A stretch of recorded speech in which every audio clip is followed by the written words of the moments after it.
Good morning বন্ধুরা, দেখো খুব সকালেই আমি বাজার করতে বেরিয়ে গেছি। তো খুব কুয়াশা ছিল আজকে, মেঘলা মেঘলা করছে। তো আমি যাচ্ছি এখন গোপালগঞ্জে, যাচ্ছি একটু দুধ আর কলা নেওয়ার জন্য। তো আজকে আমাদের বাড়িতে পুজো আছে, তো আজকে অমাবস্যার দিন পুজো আছে। তো কালকে রাত্রে অনেক রাত্রে বাজার করেছিলাম, তো দুধ কলাটা ছাড়া পড়ে গেছিল, তো সকাল ছাড়া পাওয়া যাবে না। তো সেই জন্য আমরা নিতে চলে যাচ্ছি গোপালগঞ্জে। তো দেখো আমরা যেতে যেতে তোমার সঙ্গে একটু কথা বলছিলাম।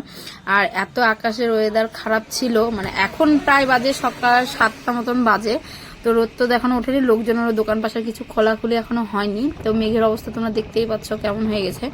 তো আমরা এখন দেখি গিয়ে যদি দুধ কলাটা পাই তাহলে তো নিয়ে সঙ্গে সঙ্গে চলেই আসবো। আর কিছু বাজার আছে, সবজি বাজার করব আমরা। তো সবজি বাজারগুলো দেখো, আকাশে সূর্যই দেখা যাচ্ছে না, এতটা পরিমাপে কুয়াশা ছিল যে কখন রোদ উঠবে সেটাও জানি না।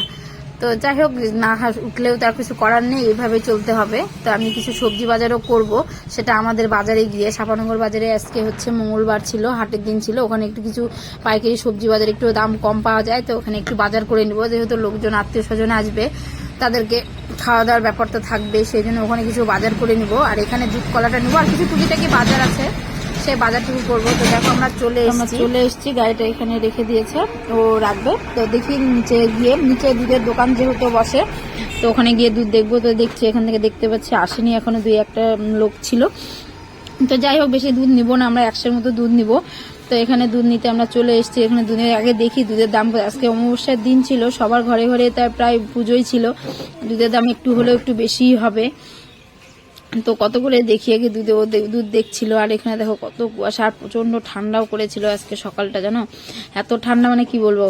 আর এখানে দেখো এই যে দুধ আমরা নিয়ে নিচ্ছি। তো এখানে আজকে 50 টাকার থেকে 60 টাকা করে দুধ যাচ্ছে। তো আমরা 50 টাকা করে দুধ নিলাম, তো 100 দুধ নিয়েছি, বেশি দুধ নিলাম না।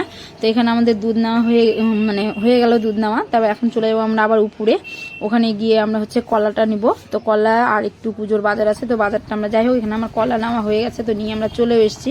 তো আমরা সাপানগরে বাজারে ঢুকছি। তো সাপানগরে এখানে একটু কিছু এমনি কোনো বাজার করব না, শুধু আলু বেগুন টেগুন মানে সবজি বাজারটুকু একটু করব, করে নিয়ে বাড়ি যাব। কারণ আজকে রাত্রে দুপুরে পুজো আছে, রাত্রে পুজো আছে, এবার কখন আমরা বাজার করতে আসবো বলো। তো একবারে বাজার করে নিয়ে চলে বাড়ি। এখান থেকে গিয়ে ঠাকুর আসবে সেই 10টায়, এখন বাজে বেলা 8:30। তো 10টায় ঠাকুর আসবে, এখান থেকে গিয়ে আবার পুজোর জোগাড় করতে হবে। কারণ আমি সকালবেলা যখন বেরোই তখন আমি চান করেই বেরিয়ে গেছিলাম, ঘুম থেকে উঠেই চান করে নিয়েছিলাম আগে, যে আমি না চান না করলে এত তাড়াতাড়ি বাজার করতে পারবো না। তাই জন্য আমি চান করে বেরিয়েছি। আর এখন এগুলো বাজার করে এখান থেকে গিয়ে শাড়ি জামা কাপড় ছেড়ে, ভালো শাড়ি কাপড় পরে হাত মুখ দিয়ে আবার পুজোর জোগাড় করতে বসবো। তো জানি না, বাড়িতে তো সবাইকেই বলে এসেছি এটা করার জন্য। তো বাড়ি গিয়ে যে কি করছে সেটাও আমি জানি না, তো গিয়ে দেখতে পাবো যে মানে কতটা কাজ এগুলো। তো দেখো এখানে আমাদের হচ্ছে পাইকারি বাজার বসে, মানে সবকিছু বাজার এখানে বসে, এখান থেকে বাজার নিয়ে হাটে দোকান দেয় সবাই। তো এখানেই কিছু আমরা বাজারটা করব। তো এখানে বাজারটা ও হচ্ছে, আমি এখানে দাঁড়িয়ে থাকবো, ও একটু বাজার করবে, কারণ ছেলেদের ভিতরে যাব না আমি, ও নিজেই যাচ্ছিল। তো বাড়িতে তো বলে এসেছি, পাশের বাড়ি একটা কাকিমা ছিল, সেই কাকিমাটাকে বলে এসেছিলাম যে কাকিমা এসো আমাদের বাড়িতে, সেগুলো জোগাড় টোগাড় করো, আমি তো বাড়ি চলে এসেছি দেখতে পেলে। তো বাড়ি এসে দেখি হ্যাঁ, কাকিমাটাকে যে বলে এসেছিলাম সেই কাকিমাটাও চলে এসছে। এসে দেখি এই কাকিমাটা হচ্ছে মূর্তি করবে জন্য গুড় জাল দিচ্ছিল। আর এই যে দেখতে পাচ্ছ যে ছেলে যে বাইরে দৌড়ে বেড়াচ্ছিল, রোদ ওঠেনি এখনো, খালি পায়ে। আর এই যে মণ্ডপটা দেখতে পাচ্ছ, এটা আমাদের কালী মন্দির, এখানে পুজো হবে রাত্রে। আর এই যে পুজোর বাজার যেগুলো আমরা করে নিয়ে এসেছি, এগুলো পুজোর বাজার ছিল, এই যে করে নিয়ে এসলাম। এখানে দেখতে পাচ্ছ আমার শাশুড়ি হচ্ছে আটা মাখছিল লুচি ভাজবের জন্য, এখনো কোনো কিছু জোগাড় হয়নি। তা আমি তার মাঝখানে আমি শাড়িটা চেঞ্জ করে নিয়েছি, নিয়ে অন্য শাড়ি পরে ফেললাম। তো এখানে হচ্ছে নারকেলের নাড়ু তৈরি হচ্ছিল, তো নারকেলের নাড়ু হচ্ছে। তো আমি এই সময় ভাবলাম যে এখানে তো শাশুড়ি দেখলে আটা মাখছিল, তো এখনো লুচি টুচি কিছু করা হয়নি। তো আমি এখন ঘরে চলে যাব, ওখানে আমি জোগাড়টা করি। ততক্ষণ এই যে শাশুড়ি আটাই মাখছে, এখন লুচি টুচি কিচ্ছু, সুজি টুচি কিচ্ছু করা হয়নি। তো আমি ঘরের জোগাড়টা আমি করে নিই, কারণ ঘরের জোগাড়টা না করলে তো হবে না। তো এই যে দেখো ছেলে আবার টোটোতে বসে খালি পায়ে দেখো টোটোতে বসে খেলছিল ও টোটোই। তো টোটোর মধ্যে ও খেলুক, আমি হলো পাশের বাড়ির একটা মানে পিসিকে ডাকতে যাচ্ছিলাম যে একটু আসো আমাদের বাড়িতে জোগাড় করতে। তো যাই হোক, পিসিটা আসেনি। তো ইতিমধ্যে আমি বাড়ি চলে এসেছি। বাড়ি এসে আমি এখন পুজো জোগাড় করে, তো ওটা আমার বড় ননদ হচ্ছে আলপনা দিচ্ছিল, আর আমি সব এগুলো ধুয়ে টুয়ে নিচ্ছিলাম যে জোগাড়টা করবো জন্য। তো এখানে আমার পুজোর জোগাড় চলছিল, এখানে জোগাড় করব করে এখানে ঘরের পুজো হবে, আবার মনসা ঘরে আমাদের চলে যেতে হবে, ওখানে আবার মনসা পুজোর জোগাড় করতে হবে। তো যাই হোক আমার কাকি শাশুড়ি আর আমার শাশুড়ি মিলে এগুলো মানে সব লুচি টুচি এগুলা বেলাবেলি হচ্ছিল, মানে লুচি ভাজা হচ্ছে ওগুলো সব করছে। আর এইদিকে আমি পুজোর জোগাড় করছি, আমি আর আমার বড় ননদ। তো এখানে পুজোর জোগাড় হয়ে গেলে এখানে ঠাকুরমশাই ফোন করেছিল, ঠাকুরমশাই আসতেছে।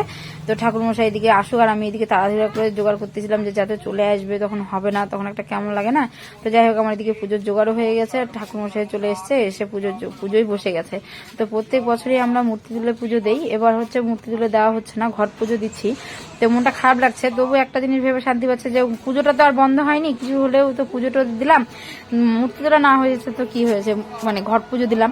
তো ঘট পুজো দিলাম, তো সবাই এসেছিল, আমার শ্বশুরবাড়ির লোকজন সবাই এসেছিল, কিন্তু আমার বাবার বাড়ি থেকে কেউ আসেনি, বাবার বাড়িতে বলা হয়নি, ওই জন্য বাবার বাড়ি থেকে কেউ আসেনি। তো যাই হোক না আসুক, এটা তোমাদেরকে পরের ভিডিওতে আমি তোমাদেরকে একদিন শোনাবো যে কেন আমার বাবা মা আসেনি। তোমরা তো জানোই, জানিয়েছি। তো তার সত্ত্বেও আমি হচ্ছে তোমাদেরকে পরে বলবো। তো এখানে পুজোর জোগাড়টা হচ্ছে, এখান থেকে আবার জোগাড় করে সঙ্গে চলে যেতে হবে মনসা ঘরে, কারণ ওখানেও আবার পুজোর জোগাড় না করলে হবে না। তো এখান থেকে উঠবো, তার মধ্যে ওখানকার কি কি জোগাড় করবো সেগুলো আমার বড় ননদ বাইরে বসে বসে বারান্দায় বসে বসে ওগুলো করছিল। তো ওগুলো সব জোগাড় করছে, আর এখানে পুজো হচ্ছে, ঠাকুরমশাইকে জোগাড় করে দিচ্ছি আমরা পুজো করবো বলে। আর মূর্তি তুলে পুজো, এই যে ঘট পুজোটা করছি এটাই হচ্ছে তোমার দাদা পুজো করতে চায়নি, বলছিল বারবার করে পুজো করবো না পুজো করবো না। তো দেখতে পাচ্ছ যে বড় ননদ জোগাড় করছিল, তো পুজো করবো না বলছিল। তো তার সত্ত্বেও কত কিছু বলে টলেও করে টলে তবুও এই পুজোটা হচ্ছে না। হলে পুজো হওয়ার অনেকদিন আগের থেকে সব অ্যারেঞ্জমেন্ট শুরু হয়ে যায়। তো এবার হবে না বলে দেখতে বলে এবারে বাড়িঘরগুলো পরিষ্কার করলাম আমি। তো গত সোমবার ছিল, রাত্রেবেলা পুজো জোগাড় করে মানে বাজার করেছিলাম। তো আজকে আমাদের অমাবস্যা দিন, মঙ্গলবার পুজো করছিলাম। তো যাই হোক আমরা তোমাদের সঙ্গে কথা বলতে বলতে ওখানকার বাড়ির পুজোও শেষ হয়ে গেছে, চলে এসেছে মনসা ঘরে। এটা মনসা মন্দির আমাদের। তো এই যে মনসা ঠাকুরটা দেখতে পাচ্ছ, এটা গত বছরের ছিল, তো সেটা অমাবস্যা হয়ে গেছে। এই ঠাকুরটাকেও তোমার দাদা ভাসায়নি, তো অমাবস্যা ছিল বলে ঠাকুরটাকে আমরা ভাসাতে পারিনি, নিচে নেমে রেখেছিলাম। আর এখানে ঘট পুজোটা হচ্ছিল। তো পুজো হয়ে গেলে আমরা ওই ঠাকুর মিলে সব মানে ভেসে দেবো। তো দেখো এখানেও আমরা পুজোতে বসে গেছে, পুজো রেডি জোগাড় হয়ে গেছে, এখানেও পুজো বসে, এখানে পুজো হয়ে গেলে আমরা সব বাড়ি নিয়ে চলে যাব। তারপরে প্রসাদ কিছু এগুলো দেওয়া হয়ে গেলে আবার রাত্রির পুজোর জোগাড় আছে, কারণ রাত্রে তো কালী পুজো আছে।